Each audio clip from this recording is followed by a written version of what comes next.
My new thing fits in a clock, rakes in a car, pulls on my brain. Are you ready to see? This is my new thing. Are you ready to see? This thing is my new thing. Shyness will show, excitement will glow. I'm sharing this thing. That thing is my new thing.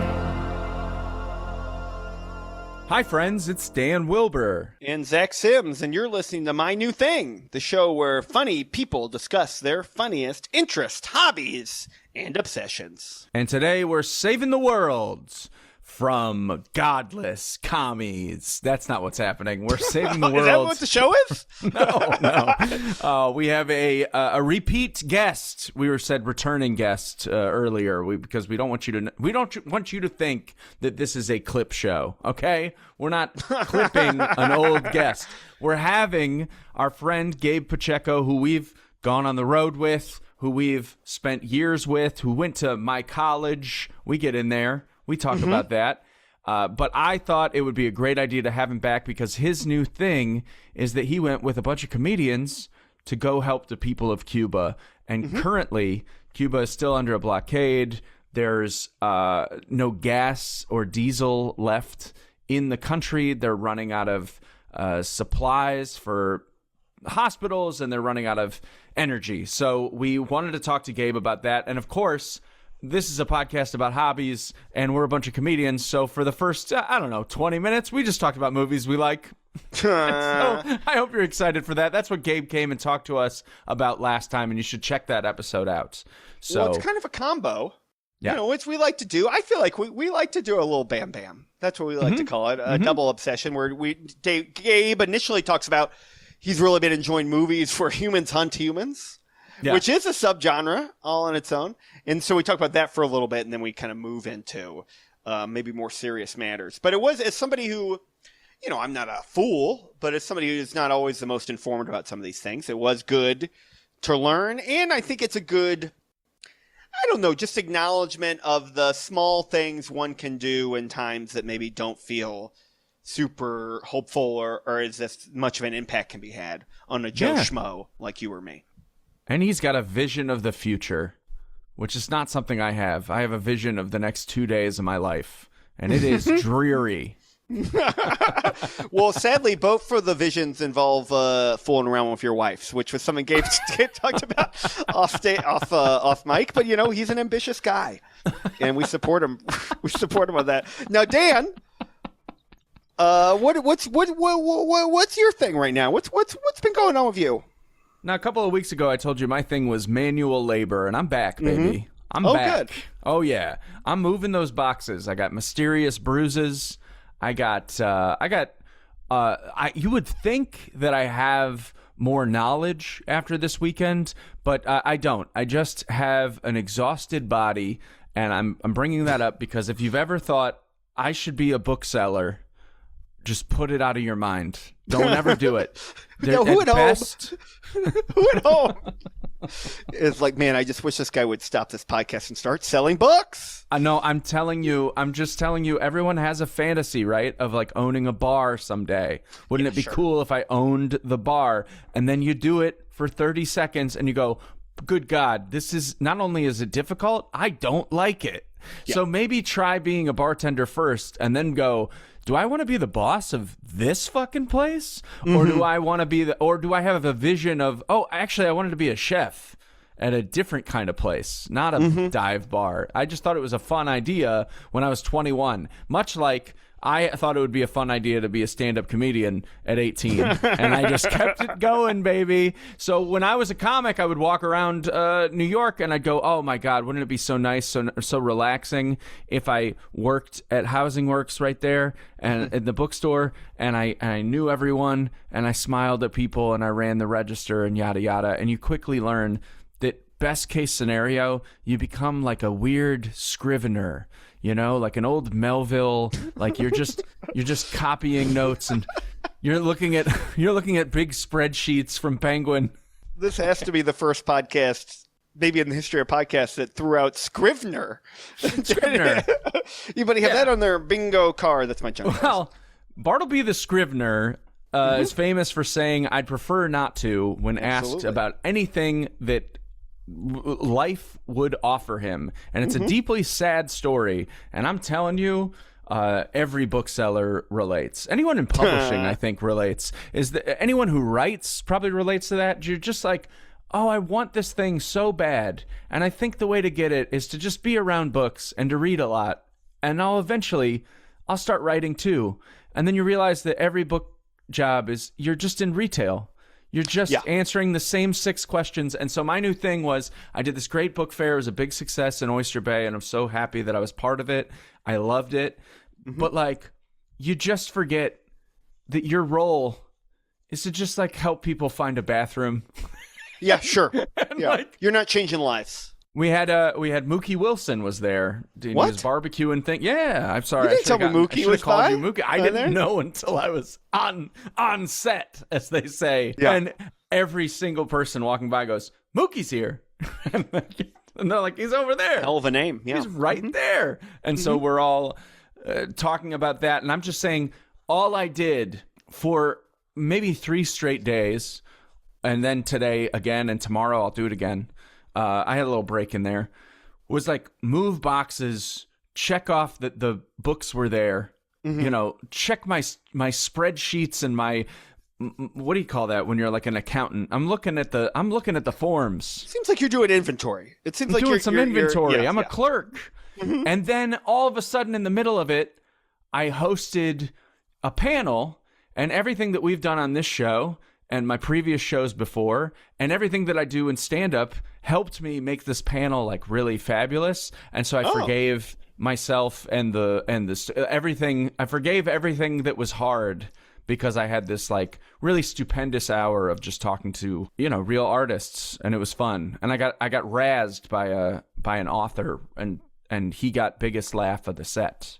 The set. You called it a set. That might have been part of the problem. I said, "Who had set of the night?" I polled the audience, but I had a good one that you'd like. Is that every time someone comes in at Young Ethel is a little late, I'll come up with a question. It's usually the same 3 questions, but someone will come sit in the front, and I say, "Hey, we just went around the room and said our favorite drug or our favorite sexual position."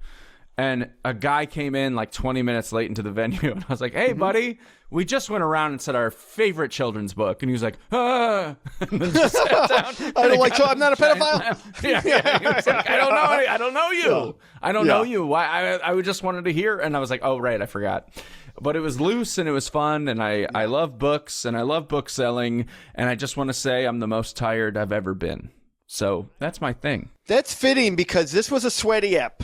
This was we did 2 eps in a row. It's hot in New York right now when we're recording. It's been in the 90s. It took a long time getting here, but it hit with a ferocity. Let's be honest. It hit us right in the nose, but we powered through, we soldiered through, we got down to the details, and I think we had a great ep. Absolutely. And you're going to hear it right now. Hey everybody, it's Gabe Pacheco.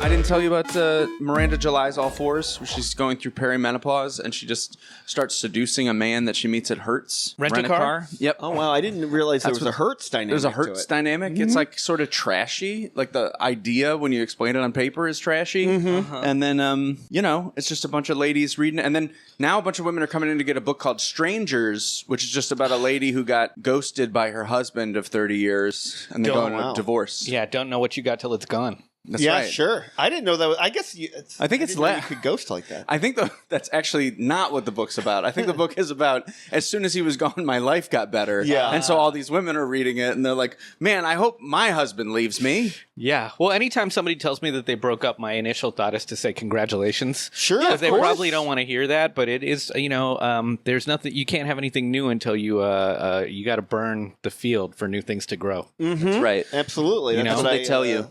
That's what they told those Those Irish landlords. They were like, "We're burning this for your own good." They said, "We're burning down your house for your own Atlanta good." burned, right? Did they do that? Yeah, they did. yeah. They do. They're doing it. There. Shout outs to Tecumseh. Big Sherm. He was apparently, I think he was the president of LSU at one point. Isn't that interesting? Wow. Yeah, pre-Civil War. Interesting. Okay. Speaking of college presidents, how you feeling? Oh, about Mr. Leon Botts? Yeah, let's talk about With it for a his, minute. I brought it up on the. with I his- might have brought it up on the last I do pod. find, just as a side note, I think maybe because I barely went to college. Sure. And I didn't go to a fancy school. Good for you. I appreciate you saying that. Yeah. The idea that you feel like you have a deep personal connection I to do. this man, I find shocking. I do, because I did like an impression of him. I thought he was I didn't think he was a great guy, but I found him very interesting, and I took the FISEM first year seminar Yeah. that he taught, where he would go down the line and he would embarrass you. Like kids would leave crying.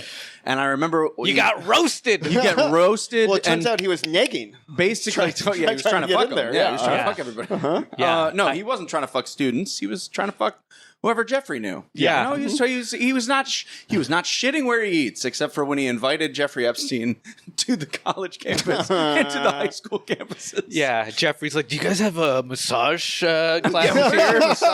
Is there a sauna on campus? Can I pose for the art Yeah. students? Was there a sauna on campus? I would believe A so. sauna? A sauna on campus? There was a sauna. On-campus sauna? Probably in There the was gym. a sauna in Yeah. the gym. There was Yeah. only in the girls' side, because I remember my freshman year, I just went into the girls' Wow, like bathroom. Porky's. And well, they invited me. Oh, Yeah, you can do that there. You can do All that right. shit. Oh, They were wow. like, Dan, just come in. And I was like, okay. And they were like, we have a sauna. And the men's, the men probably shit in it or whatever, and they got rid of it. But the women had a sauna. Yeah. And it's just about women's bathrooms being nicer. There was also a nude, one of the dorms. It wasn't a dorm, but maybe like a house on campus Yeah. where it was like they had nude dinners. Oh, wow. So I'm sure Jeff went there, Sure. or at least asked, like, what day of the week is that, and what are they serving? Yeah, you know? absolutely, yeah. I Sure. did the year I graduated, my brother finally came to visit, and he went to Wake Forest, which is a little straight-laced. Yes. Down there in Demon North Deacons. Carolina, the Demon Deeks. It does And sound like a Confederate university. People Oh, yeah. people wear sundresses to the and ties to the football games. It's Yeah. very buttoned up, literally and figuratively. I bring him to Bard. It's the only time he visited, and we went to this place. I don't know when the last time you were there, but there's this thing called the the Parliament of Reality.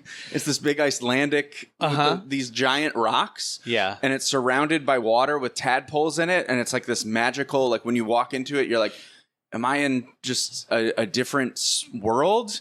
And when my brother and I walked in, I go, let's look at this. They just built this thing. We go there, and all of the rock slabs are just covered with naked women. And one, so we're walking. I'm like, it's such a dream. It's like so cool. And we walk through the little entrance, and we just see fully naked women.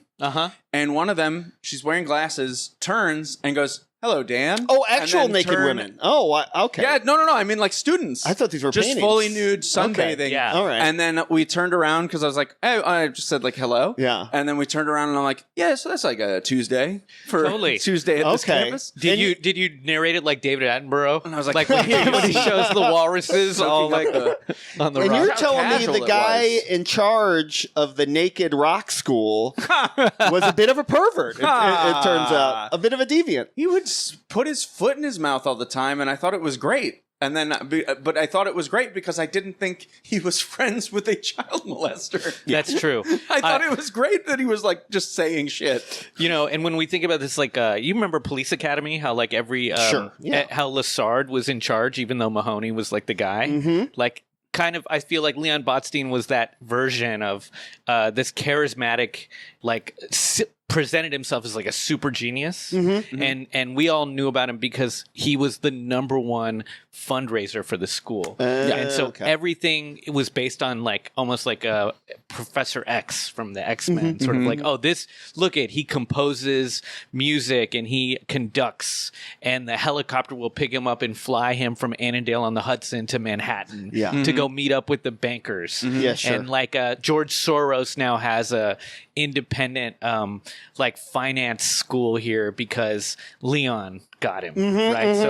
So that's why like the school has basically no funding outside of this pervert's Sure. Uh-huh. influence over the secret cabal of like island boys. Yeah.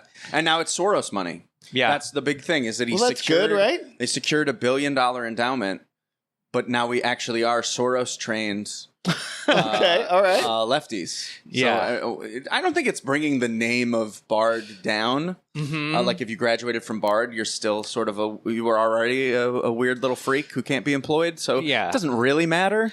But Yeah, basically, like what the only thing that you can do after Bard is like go and become like an art critic. Yeah, sure. It seems like wind chime appreciation. you become an expert about nymphs. That's kind of in my mind, at least. It seems like you have a lot of knowledge about nymphs. Very Lolita coded. Nymphs and nymphettes. That's who's laying on those rocks. Yeah. It's an interesting, it is like, because it's a school that I had never heard of until I moved to New York. Sure. It doesn't really have like Ivy cachet or even like a Juilliard, but there is an esteem to it. Yeah. And it's like a good school, but it also feels like it's barely a school. Does that make sense? It Yes, feels like it's that's correct. Yeah.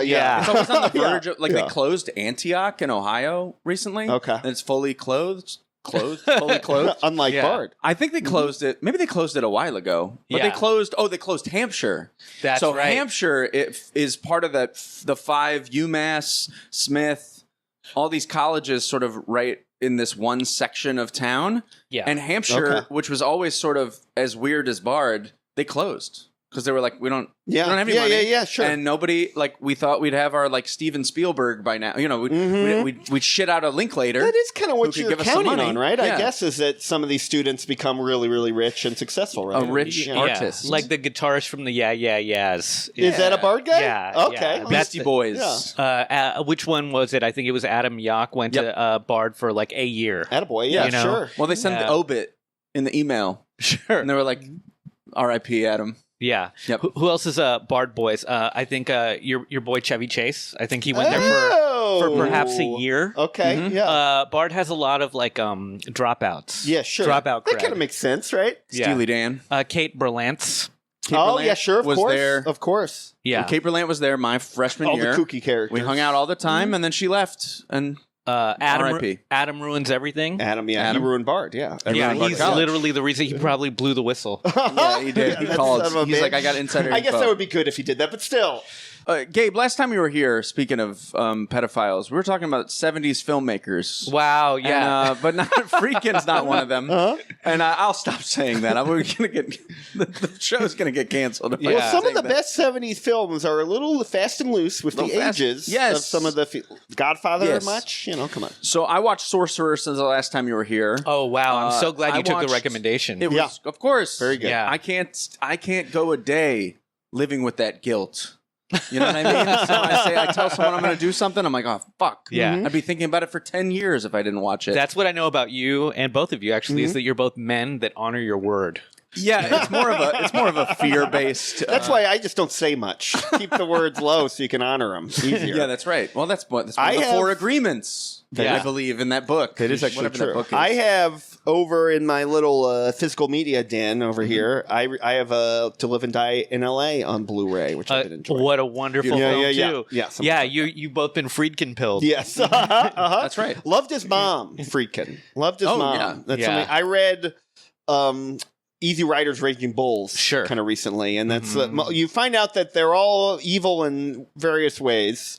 But Friedkin mostly, I think, just really loved his mom, and Oh. then had maybe a lady, but not maybe was a bad boyfriend, but nothing too bad. You got to listen to interviews with him because he sounds Oh, yeah, just he like loves to he's let got it this rip. like New York, 70s New York patois that is very Trumpian as well. Yeah. Because, Yeah. we forget Trump is like a boy from Queens, you Yes. know? And Yeah. Friedkin, they have a similar way of talking. Although, Friedkin's is like much more elevated and deep thinking, but this crassness to him. That's, Yeah, well, the most now the clip that I've seen the most of him is somebody asking him something about Al Pacino versus Tommy Lee Jones, and he says, "I wouldn't give a fuck through a rolling donut. I wouldn't give a flying fuck through a rolling donut." It's an amazing turn of phrase about a person he worked with, Yeah. and then goes, "Tommy Lee Jones was perfect. He never made a mistake. I didn't have to give him any direction. I told him, you go here, you do this, and he did it. I never asked him anything." Yeah, Tommy is he was roommates with Al Gore. Yeah. back in the day, and he hated Jim Carrey on the set of the whatever Dark Knight, Batman and Robin. Batman and Robin. No, Batman Forever. Batman I apologize. Yeah. Yeah, and Riddler. and Tommy's great. Another really great Tommy film is Rolling Thunder. Hell I yeah, have dude. not, and that's in that Is same that the era. Vietnam? Yeah. The Vietnam vets. Yes, And this is a Schrader screenplay. I think he wrote the screenplay. Yeah. So And- yeah, go on. famously, I feel like they steal it in The Town. This is very inside baseball. The Town has a great moment where Ben Affleck walks in and tells Renner, "Hey, we got to go do this thing. Some people are going to get hurt, and I just need you to not ask any questions." And then Renner goes, "Who's driving?" And, that's when they go, and they go and do it. It's from that one where he goes to Tommy Lee Jones and he goes, "We're going to have to go to this place. A bunch of people are going to die, and I need you to not ask me anything about it." And Tommy Lee Jones goes, "I'll get my bag." And they're like, because they were vets. They're POWs or whatever. And they're totally PTSD pilled. Sure. And I'm going to say it's the Imperial Boomerang as well, or Foucault's Boomerang. The idea they did all these atrocities abroad, and now they're like, okay, I'm just going to reapply all these skills the U.S. government gave me, murdering people in my lay or wherever, here in the U.S. And the thing that was going to clinch it. The only reason I know about I saw this movie, but it was also because it's in the Tarantino book. Yeah, that's right. The thing that they cut is that as they're killing all these people in a house, or whatever, or in a building, wherever It's like they a are. brothel that they're it's in. like they're killing all these people, and right when they're about to like, hey, we need to get around this corner, we need to start communicating. They're supposed to start speaking Vietnamese to each other that they picked up in the camp, interesting. and they made them cut it. Because they were like, this will not fly. And they were like, sure. No. This is how it has to be. And like every single time that Schrader like had is that his name? Yeah, Paul Schrader. Paul Schrader. I said Roy. It's a common Scheider. error. Not Roy the Paul, Scheider. not the Paul who's like the music director from Letterman, but The Paul. guy. Yeah, Paul Schaefer's got a dark Paul side. Schaefer. Yeah. I'm trying. Sorry, the guy who wrote Taxi Driver wrote a bunch of other screenplays that got fucking. Their endings got changed almost always. Yeah, because they were too dark. There's they were too a wild. phenomenal Even for the 70s interview on Paul Schrader is a fascinating guy to begin with. Yeah. But there's a phenomenal interview on it's for the Criterion Network or whatever, and they're talking to him about Taxi Driver. Sure. And the interviewer is a woman in her 30s who is very knowledgeable about cinema. She does all these interviews, but she's a cute lady in her 30s talking to Paul Schrader, who at this point is about 75 and just looks like a ghoul. Sure. Looks like just a man who did a lot of blow back in the day. He And aged she's- naturally. Yes, he aged naturally, absolutely. And it's just him just saying stuff like, "I had the right taxi driver so I didn't die in a puddle of my own gum." And she's just like, "Yeah, it was fun." Yeah, he's like, I was just sleeping in my car reading Nietzsche and furiously masturbating to the point of extreme dehydration. And this was before Gatorade even came out. So I had to make my own electrolyte beverages. I'd go to the bodega and get 4 limes. And she's like, "Was Robert De Niro fun?" She does a great job. She knows what she's talking about. Yeah. There's a great, there's also one of him talking about Lena Dunham, which is also delightful. Fun, yeah. Very pro. He's very pro. Sure. Yeah. Which I am too. Pro done. Yes, absolutely. That's a Absolutely. good first date question. Get her How do Dunham. you feel about Lena Dunham? And if they react with like if they tense up. Well, I if you're told a you man because who she can't has a feel book the- coming out. Yeah. And so she's been doing a lot of press. Sure. And there was a New York Times article that was just, the headline was like, "Lena Dunham still doesn't know why everybody hated her." And I'm like, I mean, I got a few theories. I don't think it's that hard to figure out. Sure. And I liked her, but it's I still liked her. not hard No, to figure out. I lived with a woman at the time who was about 8 years younger, and so girls, all of her friend group would come over and watch Girls. Yeah, and, sure. They were. It was I'm going to say alabaster coated friend group, and so girls very much like they identified with extremely a Cafe Grumpy and the whole Greenpoint scene. And even though I lived in Greenpoint at the time, I also was like, I'm not going to hate on this, but it certainly wasn't made for me. Yeah, sure. know, Yeah, right? of course. Yeah. Continue. Yeah, kind of like Wes Anderson films are sometimes like not always made for me, right? Right. Like, Yeah. That's all. Well, when I watched it, I was like, this is definitely for Vanilla me. bean. Because I would be watching it and I'd see Jemima Kirk and I'd be like, God, that's a beautiful woman. She looks like everyone I went to Bard with. Yeah. And then I remembered that I went to Bard with Lola, her sister. So I was Wow. like, oh, there it is. Yeah, that's like, the I first imprint. So I was like, I get it. And That's like now sometimes she's in Sinners. Oh, Sinners. Yeah. She's out there. She's playing music. She's great. Okay, She's very good for Lola. talented. I didn't know that. I just want to plug some more Bard thing. I might cut that whole thing from before. No, and then leave it. this won't make any sense. Leave it Wait, in. let me ask you this, Gabe, because this show is about our current obsessions. Before we get to your big obsession, obviously people know if they're listening, they know your lore. They know everything you're about. But do you have any new obsessions before we get to the big one that that's great. we Thanks for invited you to asking. talk? Yeah, I love all the most dangerous game coded films. Yes. Currently, anything Yes. where humans are hunting other humans. Yeah. It's just like Ready Chef's or Not. Kiss. Now, we can go there. I just rewatched Ready or Not Part 2. I watched Part 2, the Redux. But last night, I watched Ice-T's Surviving the Game again. I don't know this. And shit. you must. It's All right. it's 90s, and to watch it now, you see exactly how Gen X coded. I'm going to use keep using this. Ice-T's like total anger, which is like very similar to Ice Cube's when they were younger, just like angry. Like there was not a single moment in this film where he smiles. Sure. Yeah. He's just constantly being like, I don't want that. No. Like his whole personality is like, no, but. Yeah. Sure. You know, Sure. Yes, no. Yes. Do you want a job? No. You want a cigarette? No. Like even though he's smoking, you know, it's like I'm not going to take it from you, and it's so angry. But the movie has such a hard hitting cast. Okay, so you got Rutger Hauer, Charles Dutton, F. Murray Abraham, the guy from Scrubs, the older doctor. I can't remember his name. McGinley or the old doctor? I can't pull his name as well. I don't But know. He always plays a uptight villain. yes. He's in it. I'm such a tragedy that I don't remember his name. But anyway, these guys are all hunting Ice-T. Okay. Right? They fly him out to a secluded cabin in the woods, and it's great. And they're like former CIA. Busey's in it, of course. So it's like former spooks, like CIA dudes who are retired, who are now hunting people for the thrills, and and investment bankers. Like basically, they create their own business to do this. Sure. Right. Yeah. Right? Because like hunting people is like the apex thing. Most dangerous game. The most dangerous game. And then to revisit it now, like because I watched, I think Surviving the Game, which is a remake that they had with Christopher Waltz. Oh yeah, sure. And they have that taking place in Detroit, and then there's a sequel in New York I haven't seen.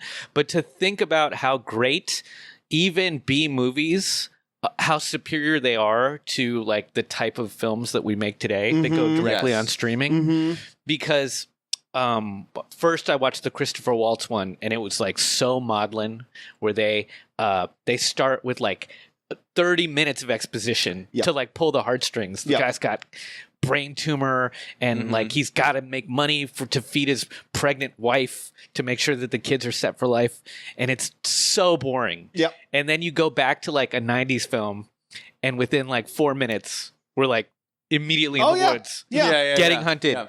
And like and I'm assuming it's on film. Right. The big thing is that like I'll turn on a movie and I'll be like, well, this is gonna be a piece of shit, and I'm watching like the Ninja Turtles, and I go, God, New York looks so good. The green. Look at this. Look how gorgeous this is. Oh, and I'm not even watching like a reel of it. I'm watching a digital copy of it, but something about it. And like these monologues, man. Like even I was like, oh, I forgot, because I hadn't seen this movie in like 20 years, and I'm like, wow, Gary Busey's got an amazing monologue. Ice-T, not even smiling ever, still has a monologue with Bringing the pathos. You know. It is something about the new movies now, especially I know with horror movies, but in general, it feels like everything has to come from a trauma. Yes. So there has to be a character that their dad gave them a dirty look one time, and that's why they hunt people for sport. There has to be some sort of thing. So you need all that set up, and we're not doing that in the 90s. We don't. Yeah, we let it. I mean, you can infer, but it's like they didn't all feel like stereotypes. Yes. Now with these new ones, I feel like it's almost like the John. And I like John Wick, but like the John Wickification of like, oh, here is a character that almost feels like a video game avatar, and we're like, okay, he's British and he's slimy, and like we know like two things about him, or like, oh, it's like he has one motivation. It's revenge on these. Whatever. Yeah. So whack, very very terrible. But so anyway, surviving the game. Yeah. Amazing. And then the other one I watched was Apex, which is also a person being hunted film, and it's with Charlize Theron. Oh, hello. Oh, yeah. Yeah, sure. And I recently watched Devil's Advocate. Early nude scene with Charlize Theron. I have seen that scene, You know what? yeah. She looks better now. Just my personal opinion. But I was like, that's a great one. it was so good. It was so good. You got to take the subway. Travel underground, buddy. Don't let them see you coming. Your wife's at home. They're smoking a rock. If you get home, right, you can catch them. Yeah, he's gonna he's taking her from behind while they smoke jumbos. Would you like a switchblade? I feel like Al Pacino. Is that from the movie or is that as the devil? Yeah. Yeah. Pacino as the devil was like it was a match made in I heaven. remember at a church youth group once, our youth minister, Tabby, delightful woman, I brought her up before on the show. She showed us a scene from Devil's Advocate. It wasn't when they were fucking on the floor, but it was or when he's fucking his sister. It was when Al Pacino was just talking about how great like sin is or whatever. Eddie Bazzoon. Yeah. I nursed this man through 2 broken marriages, a pregnant secretary, a cocaine addiction. Yes, yeah. God's special little creature. It wasn't that scene, but that No, but seems that's like a great scene. But Yeah. yeah. I seen that's like when I was watching porn as a younger man. Right. Yeah. I've seen scenes from that movie. Yeah. Yep. But not the full thing. But it's good, right? Devil's It was Advocate. fun. Yeah, it's fun. I always misspell porn when I type it out. Prawn? I always prawn. It's like Number one. Well, you're Prawn. typing so fast. Yeah. Uh-huh. Yeah. You know, So you're like, excited. I gotta get there. Yeah. I'm And only furiously- one hand. Yeah, I'm furiously leaving comments and reviews. This was the best prawn scene I've ever encountered. Reminded me of someone I knew from college. First imprint. I know comics have talked about this before, but the type of monster that leaves comments on a porn video. I looked at one. What are we I doing? looked at one that was like, now I didn't really need the cheating subtext here. And it was all these guys being like, yeah, I agree. There's too much cheating going on. And they were like finding each other. That's better though than somebody just I going know. like delicious. No, I know. I don't want that. But I like It's I like- like one that sparked a debate about like, do we really need? They're like, "What's your fetish?" Fidelity. Wait, so we got off track Yeah. because I got distracted by Charlize Theron's young Apex. wife. Oh, well, what was yeah, Apex? go. Yeah, tell us Yeah. about Apex and then Very quickly, and then we'll move on, I guess. Yeah. But Apex, I think it was shot beautifully, and she is like a thrill-seeking adventurer, outdoors person, outdoors woman. And and the film starts with a loss, and then her sort of on a solitary outback mission in Australia. And whenever you think about like outback, sort of like hillbilly, hills have eyes type films, we have. And I can't remember the name of the actor, the antagonist, but he is truly a somebody I've never seen act before. Yeah. but reminds me of like a more evil John McAvoy. Oh type. wow. Yes. Yeah. Okay. So Already pretty it's worth it for the villain, and also for just the way it's shot. It's like beautifully shot. Have you seen Wake and Fright? No. The Outback movie. It's got Donald Pleasance, probably the scariest. Ooh. And it's just about a guy who goes to a small mining town, I believe. Yeah. Where it's all dudes, and he like can't escape it, and he's just his car's fucked up, and he just has to exist there for a weekend, and he realizes he's just gonna be like eaten by these men, and they keep taking him on drunk rides in the outback to kill kangaroos, and I feel like Australia's got it, like just like America, where the coasts are cool, and then everything in the middle is like a little fucked up. Yeah. Well, if we think about like whatever inherited traits, Yes. or some sort of epigenetic memory, who were the people that ended up colonizing Australia? Yeah, sure. Yeah. Yeah. And you can't escape your hereditary inclinations. Was it a penal colony at some It's point? outlaws. Or it was like outlaws. Yeah. you could pay your debt, or you can go to Australia. We'll just That's send right. you to I think it was that. Australia. I think there was also some hanky panky, as there always is, just some shipping off some people who had a little attitude or something like that. But it was all. But yes, Now that's happening. yes. Yeah, Well, I fun. think that's a long-standing tradition of folks. So speaking of shipping people off, Oh wow. Yeah. you shipped off via plane to Cuba. I went to Cuba. I had an amazing time, and big shout outs to a lot of the people I went with. Tom Delgado was there. Davidson Boswell was there. Mary Houlihan, Freddie G. Yep. Yeah. Wow, that's quite a cool. Jeff Seal, who's a fantastic performance artist, clown, documentary filmmaker here in New York. A very funny dude too. And y'all went there to do some open mics, right? Am I correct? Yeah. We went there to spread the gospel of New York City style stand-up comedy. And The we were like, gospel of what do you do for a living? ¿Dónde está el abierto micrófono? Oh, you guys don't have one? Perhaps we could start one here. Yeah, there you go. Would you like an ambush comedy show here in the Malecon? There's so Yeah. many places. Yeah. Yeah. You could do some crowd work vids. Who here's hungry? Who here's hungry? Go on. So right now, currently, if you don't know, if you're listening and you don't know everything, Cuba is fully out of diesel and gasoline and maybe electricity at this point. Absolutely, and not only that, but as of maybe today or yesterday, the United States government or our propaganda wing is now talking about that they have 300 perhaps attack drones that they could use to attack Florida, which is like preposterous. Yeah. Right. But they've been under siege, since the 50s with embargoes, but have most recently been under an extreme blockade of any resources coming to the island. Right. For the last few months, and they've lost all of their oil, with the United States having what is it?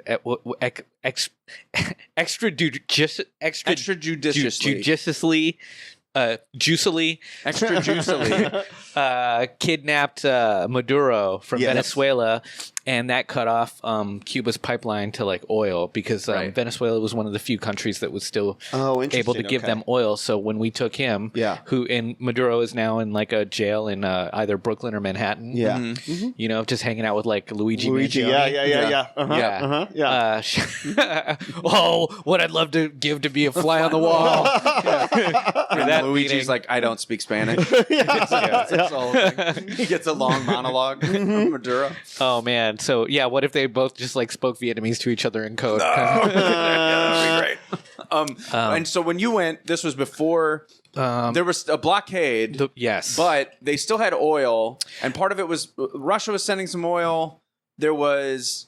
And now I just want to again set the stage. The last thing I had learned was that America's flying drones and surveillance equipment all over it because it's the next step is just taking over Cuba. That's correct. So, Cuba is next on the chopping block, and really the only thing that I think has kept it from being invaded at this point is the war in Iran, or rather the U.S. siege in Iran. Yep. And all of these things are interconnected in that Iran also was under kind of U.S. sanctions as well, and they are an oil producer and and a pipeline around the world. So a big difference, though, is Iran has always been able to have like a black or gray market selling oil, even if the U.S. has sanctioned them, whereas Cuba is a country that desperately needs goods from the outside world. And so it's much easier for the U.S. to like strangle Cuba. And I went there last May with Louisa, and we went there just on a vacation. Oh, interesting. And so when I went on vacation in May, I already had seen the brownouts. So Cuba already had to ration a lot of its oil and a lot of its energy. And kind of like here, let's say every single day in Havana, there would be parts of the city that would be like have no power for hours. Right. So it'd be like, okay, Astoria is not going to have power on Tuesdays between noon and 8. And what I found was like, that is such a hardship.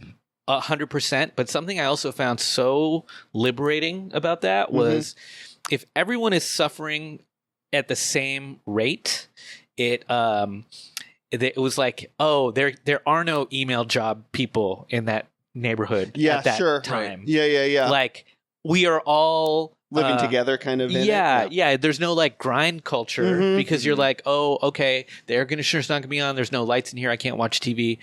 Fuck it. Let's all just go outside. Yeah, sure. And so the whole like part of town Yeah. is. Yep. I'm not going to say it's on a holiday because it's still duress, but you are collectively in it, and there's a vibe where honestly it brings people together more than it separates. Let me ask a dumb question about Cuba, because obviously the embargoes and whatnot. Yeah. But those were lifted at one point, At correct? one point, like 8 years ago. 10 Yeah, years ago. Obama era, correct? Yes. And Right at you the end, I and you think. vacation. You were going there on a vacation. Yes. So, but that's something that's changed. That's changed. Yeah. More recently, or what's the situation? Well, so there have been since like Clinton.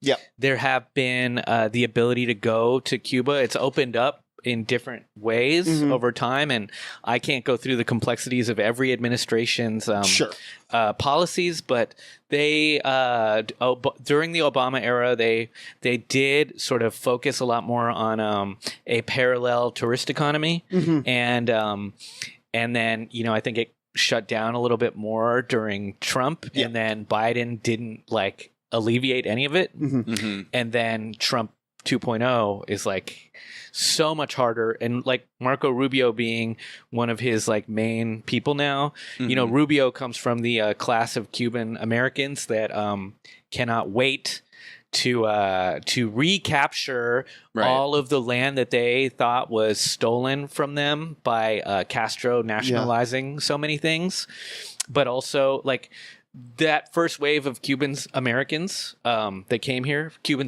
they were like they either worked for the plantation owners or they were the plantation owners, and they were higher educated or had a lot of money, and they were like, it's kind of like after the Civil War, like what happened to the all the people that lost their farms. Yeah, sure. But they didn't. They weren't like. Did you work on that farm? Yeah, that's sure. That's fair. Yeah. So when you went, what was the group that you went with? Was it because you could obviously still go there legally? You could fly there. So the one person I forgot to give a big shout out to was Kate Willett. Okay, Kate Willett really was the one that helped organize this whole event, and we went with this thing called the Nuestra America Convoy, and that was a big umbrella under which Code Pink, was, and the Progressive International as well. And so we went with Code Pink, and Code Pink, like basically Kate created her own cell of people to go, and it was made up primarily of journalists, influencers, comedians, documentary filmmakers. So I went in under that, and I think everybody there had incredible talent and personalities, and I think as a stand-up, I was kind of like the lowest on the totem pole. Yeah, sure. Right. I brought a lot of value, I think, but I didn't bring a lot of value in terms of like followers or like editing and documentary skills. Sure. But you had observations. I'm sure you had witty observations that they enjoyed. Oh, super helpful when I was on the ground because I spoke Spanish. And of course. And I traveled a lot, like already in some difficult places. I don't want to say I've had like adventures, but I've definitely I'm very comfortable being uncomfortable. Yeah, well, we traveled. In West Virginia, there was a guy soaking his cloven foot in that tub. That was awkward. Yeah, I forgot. Oh God, that was an adventure in its own way. Yeah. So I definitely made people feel comfortable. Yes. I was able to break the ice and kind of speak to people in Spanish, and then also just kind of mitigate the discomfort of, oh, we don't know when the next time we're going to have like power is or the internet, or because a lot of the time we were there, I have friends in Cuba from the time I was there in May, and because this last trip was in March, so I had friends who knew I was there and they were within like 2 miles of where I was, but there was no way during the day for me to contact them. So it was definitely like living in the 90s. Yeah, right. That's kind of where nice. you're like, I don't have a cell phone. If you don't meet me at this corner at 4 p.m., like, we're not going to meet. Yeah. Right. So there was a lot of that energy. Now, what was scarier, everything you saw in Cuba or seeing what I ate on that trip that all three of us took to West Virginia when you saw me eat what you saw eating for breakfast? Me being worried about your coronary health. Yeah. I just remember I was going to take a bite of like a last thing, and you went, Jesus Christ. You let it rip on the road. Dan lets it rip on the road. Come on, what else do we have? But what were tell us, what were you doing in Cuba? What was I know that you took a suitcase full of medical supplies. I took 2 suitcases full of medical supplies. Yes. And one thing is, so I picked up these medical supplies way in Bay Ridge at a Yemeni cafe, and the guy who handed all of this off to me was like a very nice Jewish man who was organizing a union activity for his people, and he, not when I say his people, whatever the union was, Sure. and then he just hands me off 2 suitcases, and this was the first time we've ever met, and obviously you're not supposed to take luggage from like strangers, but then there were like inside were the all of the supplies, like lists of the supplies, and I was able to open them up and look inside to make sure I wasn't like smuggling like something that would get me put in like a Turkish prison type situation. Sure. CPAPs. A bunch of CPAPs for everybody. For everybody with sleep apnea, which is definitely the biggest problem with people. The biggest hardship people are having in Cuba right now is snoring husbands and wives. Yeah. Well, there's a lot of fatties out there. No fatties. Oh, interesting. Oh, what? Yeah. It's a very slim people. I'd assume it's easier to take that than like, you can't take food then, right? You're not going to take a big trough of... But I Mom's did lasagna. I did take food as well but the thing is like they talk about Cuba having a food shortage, and some of that is true, but also they have limitations. Like we have what we consider an abundance of food, but it's like 75 different brands of potato chip, right? Or like strawberries that are covered in like pesticides that will give you colon cancer, right? They have fresh, like you go outside and they have like fresh guavas and fresh papayas, and I'm sure the Cuban people are like, ugh, fresh fruit again, because it's like a child, that is like, but mom, I want gushers, I want a burger, I want burgers, so I did bring Ziploc bags with a variety of different like foods, partially in case I got hungry, right? But also because like I didn't know what would be open. We never knew what was going to be open or not, right? But a lot of that was stuff I would give away, and to them. To the people in Cuba, it was like a novelty because you're like, I've never had Starbursts. Oh, right. So these little things are like, I've never had like one of these like honey and oat granola bars. Yeah, sure. Right. So, and I was like, no, this is garbage food. This is like weird astronaut food. You're like, don't eat that. You're handing it to them. But they're just like apnea. Like before you blink, it's like empty. It's gone. Yeah, and sure. Of course. Because But generally, they have food. You're saying the food's not the issue over there. There's other stuff that's the issue. It's like energy is the issue, right? So the biggest crisis I'd find is like it's just a humanitarian crisis when the power can go out for 12 hours and you don't know when, because you have people on life support. And if the power goes out, and you can't, and people giving birth or whatever, totally, or you want to go, you took the bus and to go and get an ultrasound, and like none of the equipment's working that day, and that's like the only day you can go. And then so a lot of it is the people that are most vulnerable to these things are the very young, the very sick, and the very old. And so they're the ones that are going to die first from like these sort of what we might find is a mild inconvenience for a day, but if it's like a month of no power, and then food, nothing can be refrigerated, nothing can be preserved. So again, scarcity in food is just things rotting. And then and a lot of these hardships, I think the U.S. is using collective punishment against an entire population of people on an island to try to get them to revolt against their government. Okay. Which is what they've been trying with Iran, right? The whole time. Right. Well, they were trying it with Iran and they gave up. Because they realized that Iran's like, fuck you. Yeah, they're pretty hardcore. Big bargaining chip. And also they hate, I don't want to speak for like, I know the Iranian people. The Iranian people, and I know the Cuban people better, but like it really does seem like, and this is, I'm saying that I relate to it, that if someone killed my leader, I Jerry would let Seinfeld. spite drive the rest of my life. Yeah. I would be insane. If they try to arrest Leon Botstein for what he allegedly did on this island, Yeah, like, I'm just saying, like it's like as soon as you martyr someone, you know, of course. your third cousin, you're like, I'm gonna fucking It kill does whoever seem did like this. 12 seconds of thought could have led to that realization on the American end. Yes, right? that's right. Yeah, yeah. Well, they didn't Yeah. realize also what a bargaining chip they had, which I think that Cuba does not have.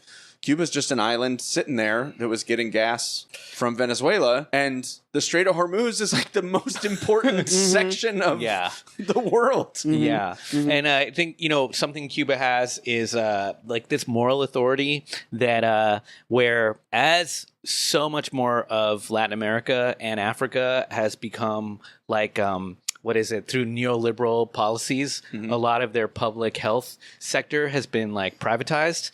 Cuba, it has like the highest rate of doctors in Latin America, and it puts all of its money into educating people to go into like the health profession. And so part of their PR around the world is giving doctors to poor countries. Okay. And So- they got that lung cancer vaccine. That was the rumor when we opened up 10 years ago. They were like, we can smoke all these cigars now. Let's get a shot. And they have drugs for to mitigate amputations from diabetes as well, and different vaccines. Like they made their own COVID vaccines. Oh, really? Right? So they are impoverished, but they don't spend their money on weapons. Right. Yeah. So even though they seem like optically, aesthetically, like a lot of the infrastructure is crumbling, the Right. money they do have is like it's like 100% literacy. Wow. It's like everybody is a doctor Yeah. or understands like science. Wow. So it's like a thoughtful group of people that's brains haven't been rotted by the internet. Mm-hmm. Yeah. And they are, I think of Cuba in a lot of ways as one of the possible futures we have is coming from the Cuban resilience. And in that, because they haven't had like diesel and oil, they are using more solar power. Okay. Yep. Right. I heard charcoal this morning. They're just taking the wood, Yeah. making some So putting some sad. stuff on the grill. Yeah. Yeah, but they're doing that, right? So but they are like, you have to innovate when you don't have the abundance of the thing that's destroying the planet, which is oil. So they do solar, but then also they didn't have big agri and the type of industrial fertilizers and pesticides. So they kind of had to learn more about dynamic farming and like, okay, how do you naturally get bugs to not eat these plants? What else should we plant around here? Yeah. Or even with healthcare, because they don't have like tons of chemotherapy or like pharma pills. They're like, all the medicine is preventative focused. So you're like, okay, how do you eat healthy if you're pre-diabetic so that you don't become like a fatty with like, you know.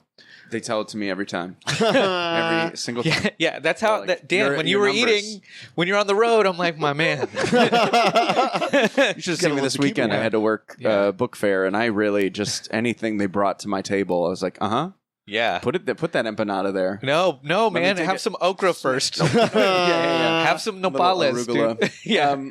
Did you feel?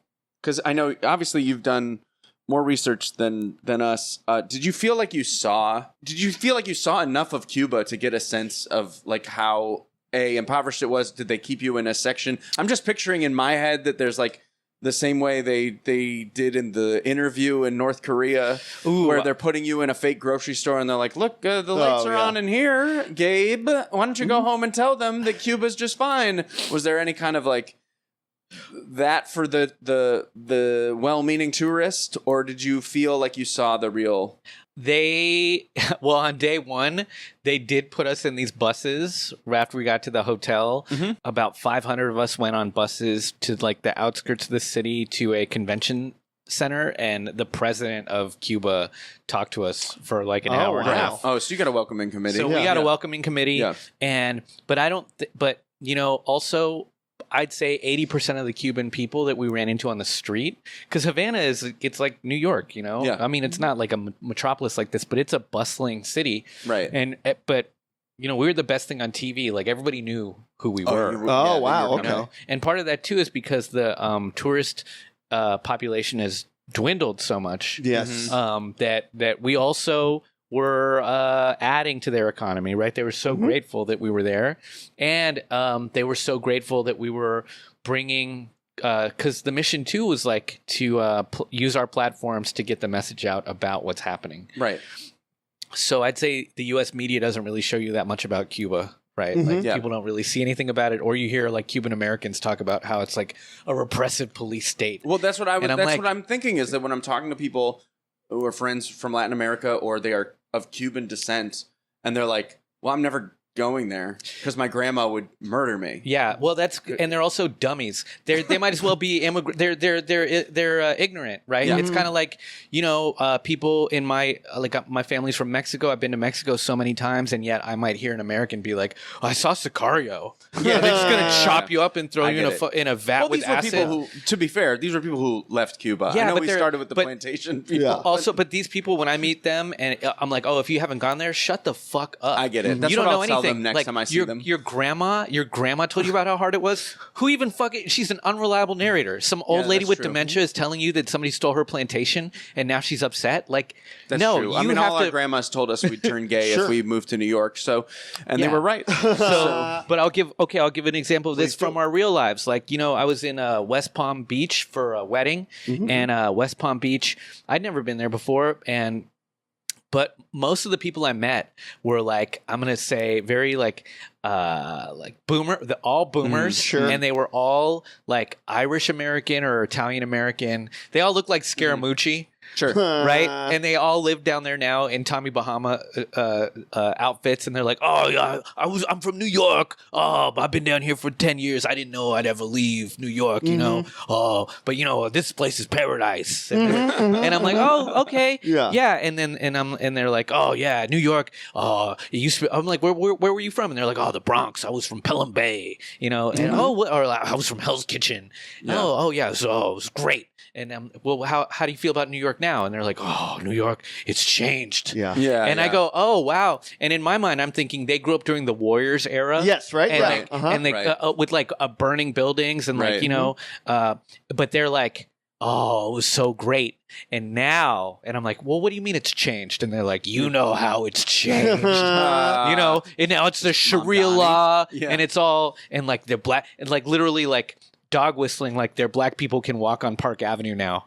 And Yeah. like my grandson will get mugged for being a finance guy. Right, And I'm like, right. "Oh, so you now your Fox News version of New York Yeah. that Yeah. they think it is one that they think now it's like the Warriors." Well, it's insane too, yeah, because they were living in a genuinely terrifying area in a genuinely terrifying time. Yeah. Yeah. But they don't see it that way because they No. were there Right. experiencing it. Yeah. And then you go away and literally, you know, half of New York is Panera Bread. Yeah, and they're like, totally. oh my God, you know. Yeah. Bank and Yeah. Panera. I like to not give it to them at when I'm in Oyster Bay. Sorry, I shouldn't say exactly where I work. Scaramucci does come in himself. Yeah. Scaramucci has come in. And an old lady will come in and be like, "Well, I could never go to New York." Something like that. And I was Yeah. like, "I was there yesterday." And they're like, "Well, how did you get there?" And I was like, "The train." Not Yeah. now. They're on strike. But I was like, "Yeah, I took the train." And they're like, you feel safe on the train? And I was like, I feel safer on the train than anywhere. Yeah, Like, sure. It's so nice. So this is like I want to make that comparison that it's like these boomer like ethnic whites who Yeah. now live in like segregated gated communities in Florida are telling me that New York is like a war zone. Yeah. We're in New York. Yeah. Do you guys hear any mortars outside the windows? You know, and I always get nervous talking about this because I'm like, this is the day one of us gets stabbed. You know what I mean? Like, I'm always like, I feel so safe in New York. I've never felt You can get scared. stabbed leaving your house. I know, People yeah. get stabbed, you know, but yeah. it can happen anywhere. Yeah. La Santa Muerte, man. She's watching. She's out here. She can snatch your soul out of your body at any moment. You know? Absolutely. So who cares? Like we're all gonna I think we die. all know I'm dying of the diabetes, even with all the, Oh, the yeah. electricity on. Your death warrant is sealed. I'm from New Orleans, which is Yeah. infinitely more dangerous, and anywhere than Los Angeles, New York, any of these places, but it's a red state, so it doesn't get talked about New Orleans in the same way. New Orleans so much more dangerous than Cuba, and so Yeah. the reason I brought I'm up sure that's true. That's yeah. probably true. Yeah. the idea of like young Cuban Americans being like, oh, but my grandma said it was so bad. It's Sure. like listening. It would be the same as listening to one of these weird Tommy Bahama Scaramucci's Sure. in West Palm talk about how, New York. Yeah, Yeah. I get what you they mean. don't know. They're But do you? But so you did feel like love. it was. Yes, you I felt nothing but love. You felt love. Yeah. You had the government on your side at Yes. least, and you also had just randos in the street Who were down. who were down. Oh, that's nice. So it felt right without feeling off. I guess It did You not didn't feel like feel- you were being like proselytized to about the. No, and like Cuba's fine. so other people will bring up like a police state. You know, they talk about, oh, isn't it a police state? Are they watching you all the time? And I go, no, my phone is watching me all the time. Yeah, Here, sure. America's Right. watching you from the skies. Yeah, the Yeah. drones, Ring cams. the cameras everywhere here are watching us. Yeah. We're so Yeah. much more policed than Cubans are. And something else is like, I don't know how long you've lived in this apartment, but like everywhere, we're part of a nomadic proletariat, and every year or every 2 years, our leases go up, our rent goes up, and Yeah. even if we live in the same city, we move. Yeah. And in Cuba, at least in Havana, housing is guaranteed, and you get a place. And it might not look great, but you live like on that block forever. Yeah. And Right. so it doesn't destroy communities. yeah, like a Yeah. 2-year, like a toddler can walk down the street and at midnight or 2 a.m. And I said that before, and some white person was like, at 2 a.m. And I was like, yeah, because it's hot. You don't walk out in the sun.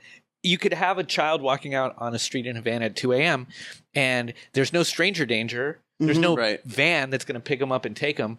Everyone on that block is somebody you've known your entire life. Right. Yeah, sure. Yeah, that is Right. nice, right? There's real community there, right? Yeah. Yeah. It's like So- Japan. That have you ever watched Old Enough?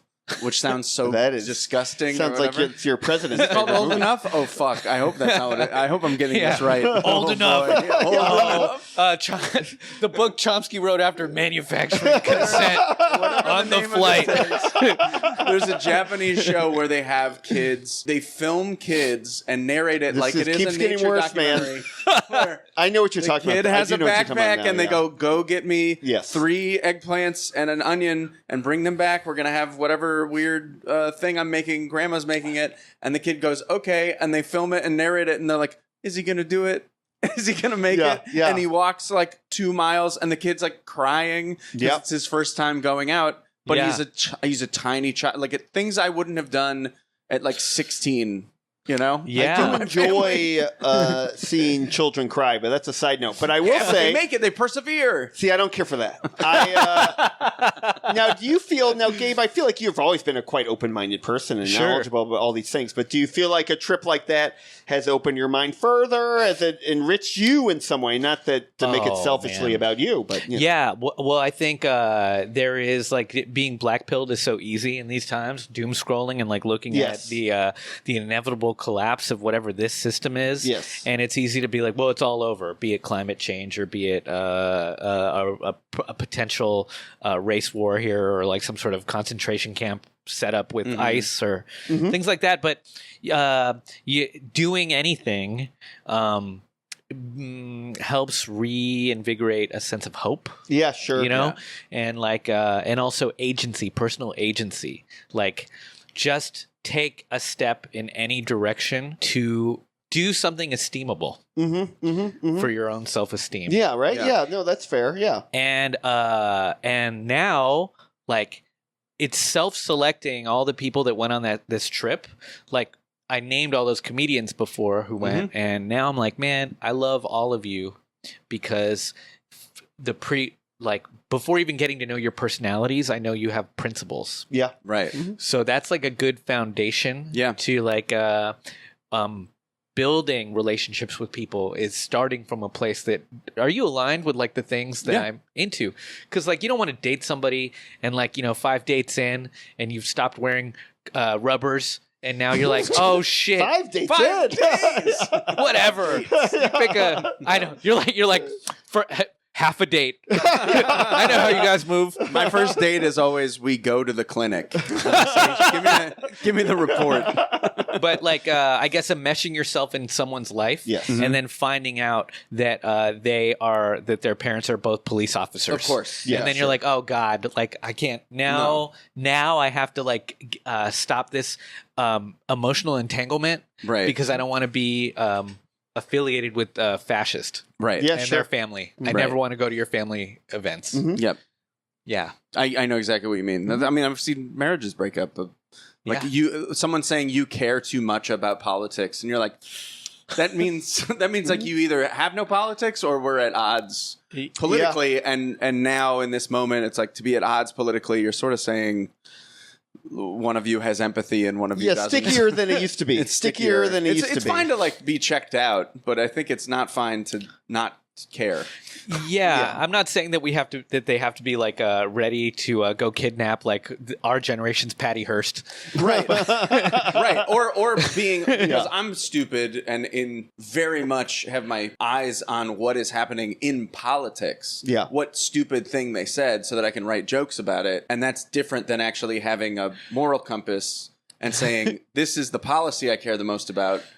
Because the only thing I really give a shit about is free healthcare for everybody in this country. And then everything else is going to sort of trickle. Yeah. When I think of like, well, I also care about affordable housing and I also care about abortion, and I start to list things, but I'm like, that's really the policy I give a shit about. And the rest is just me making fun of Trump for my own ego. Yeah, totally. Or like JD Vance had sex with a couch. Like, Absolutely. I mean, that's fine, but That's not really anything. It doesn't matter, is what I mean. Yeah. Yes. As opposed to doing something And Actionable? actionable. Yeah. any action, and none of us are going to save the world, and we're inevitably going to personally fail, or we're going to die. And not Sure. that we're going to get killed doing something, but that we're all just like one link in a chain Yeah. of other events, and hopefully other people pick up where we're going, and you can influence or other people to also be courageous in some way or another. But yeah, so I don't care about winning. Yeah, sure. Right. I just care. It did make me feel better to do Yeah. something. No, yeah, of course.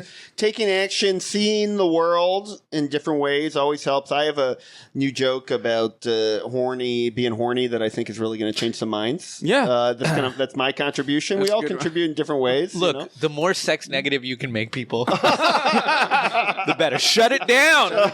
Close it up. Anti-natalist. Yes.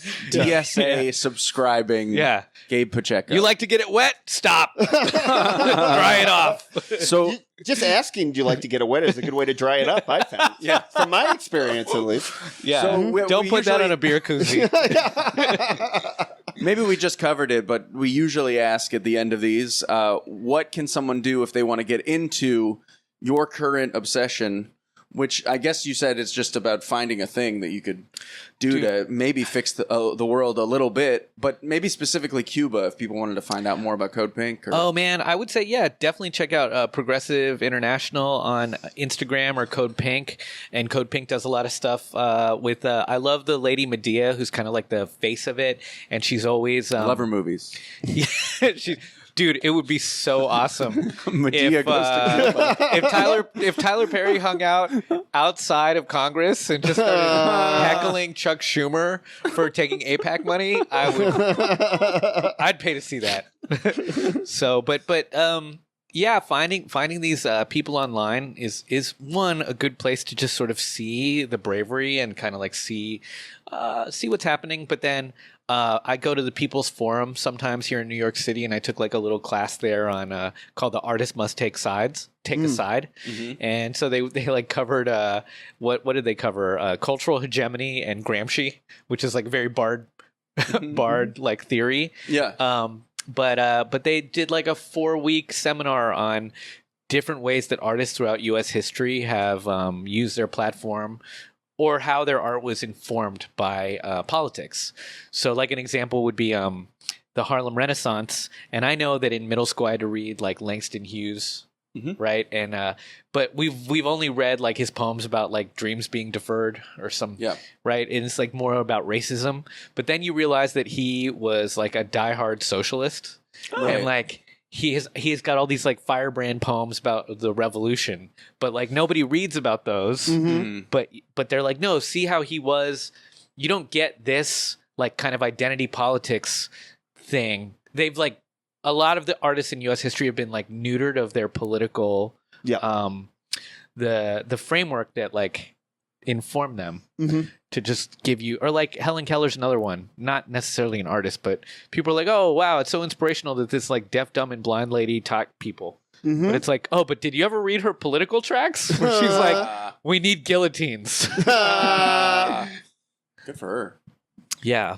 Or Wawa, and then she got up to blade that cuts off rich person's head. Or like Einstein is another one who's like a total socialist. Oh, of course. And they wanted to make him president of Israel, and he was like, nah. He's like, I'm too smart. I know that this is going to work. The tongue sticking out photo. That was famously. Was somebody asking him to said, be? Do you want to be the president of Israel? And he went.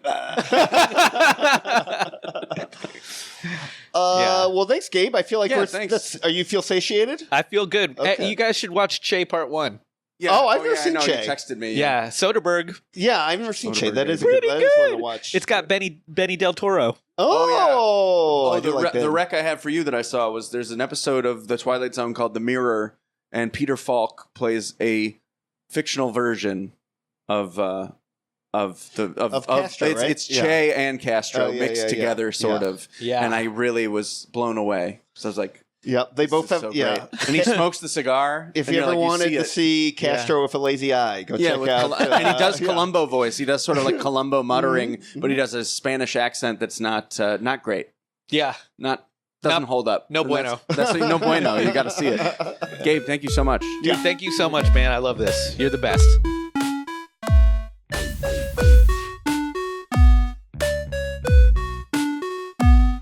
Thank you, Gabe. Check out Gabe Pacheco on Instagram. Gabe Pac1, GABEPAC, #1, and also check out Code Pink.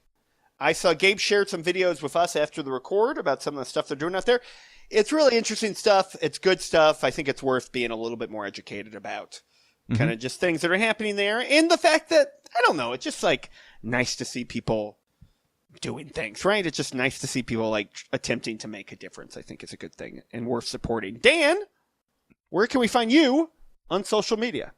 You can find me at Dan Wilbur Comedy on Threads, on... I always say it like that because I don't think anyone's on Threads. You're the king of Threads. Everybody talks You can find about me on Instagram. People, when I at say Dan Wilbur. I do my podcast with Dan, they go, you're talking about the king of Threads? Yeah. King of Threads. Oh man, it's a great time. I love to say a joke on there and just have a bunch of people write, "Are you serious?" And that's pretty much the vibe. It seems like they're pretty confused a lot Are of you the time. serious? And I keep commenting, what movie is this on Star Wars clips? That's fun. And then they're like, That's good. Are you an idiot? I'm like, That's a guess. good bit. That's a fun little bit. Fun little That's bit. nice. Yeah. So that you can find me on there, and you can find me every single week in Park Slope, Brooklyn at Young Ethel's. It's called We Have Fun. Zach's there.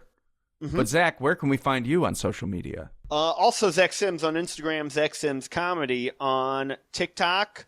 It already happened before this dropped, but I had a show on Thursday. I bet it was great. But go, time travel and check that out. And we've got a great episode next week with Sheriff Fuller talking about a variety of things. And until then, see you, hobby holers.